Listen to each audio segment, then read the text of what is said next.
I'm, convinced that as somebody who runs the third largest airport, that the issues of the FAA that deal with air traffic controllers, deal with next-gen systems, deal with the integration of new entrants, that you have a very good grasp of those issues. You have to if you're running a large organization like the airport every day. And my sense is your history of being a manager of large organizations with with thousands of employees also gives you a very good sense of some of the challenges of moving a big bureaucracy to address the technology issues of today. That is clearly any organization's challenge today, is how do you adapt to innovation and new technology. But I do want to get you on the record as it relates to the aviation safety bill that I mentioned that Senator Wicker and I passed out of committee after response to the MAX accidents, and the fact that we feel that industry and FAA got too cozy, that they moved away from the delegated engineering representative model in which the FAA was really in charge, and somehow confused the people on the ground as to the level of oversight that was required.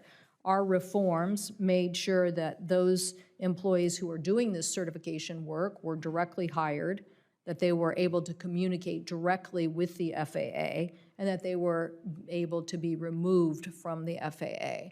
So I want to know, first and foremost, do you support that focus, and will you continue to fight to implement the oversight of an aggressive FAA and holding manufacturers accountable for their work in engineering?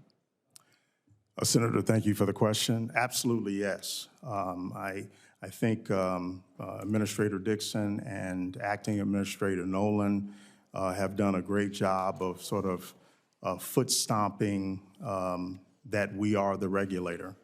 I will continue that. I will also continue the implementation of the Reform Act and look to accelerate the outstanding things that have not been completed. So absolutely, yes.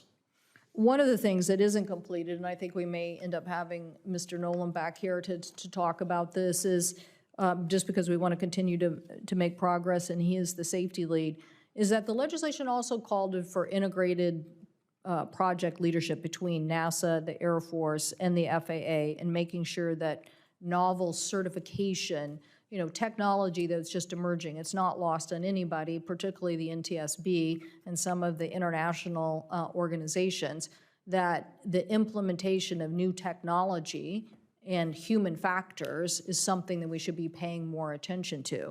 So what will you do to make sure that this particular mission, this what some of us call graybeards, that the FAA is populated with the right technical aviation expertise, that counter-referencing between NASA and Air Force and others are implemented so that we really do have the best and brightest technology leads as we are going through the certification process? Well, again, thank you for the question, Senator. I know the FAA has been doing a number of things around recruiting and around making sure that compensation is adequate to bring folks in. I will continue that. I will, my track record of standing up various training facilities and various training programs will allow me to attract great talent into the FAA. I think it's also important for us to go to every corner of this country looking for talent.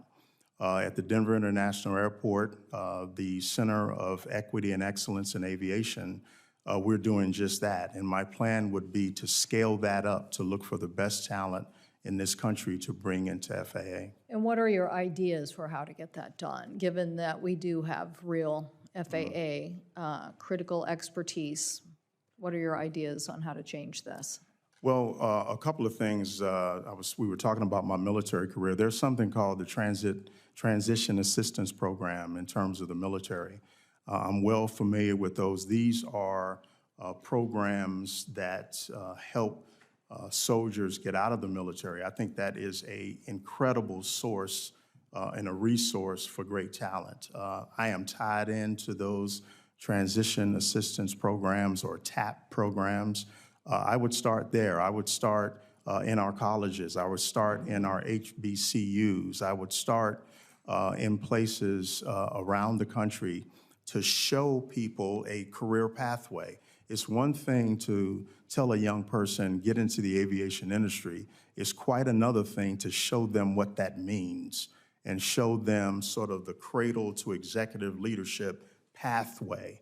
And that is what we have designed in my years in transportation. Well, this is going to be one of the very biggest challenges at the FAA, is getting the right talent and getting them there very quickly. Senator Cruz.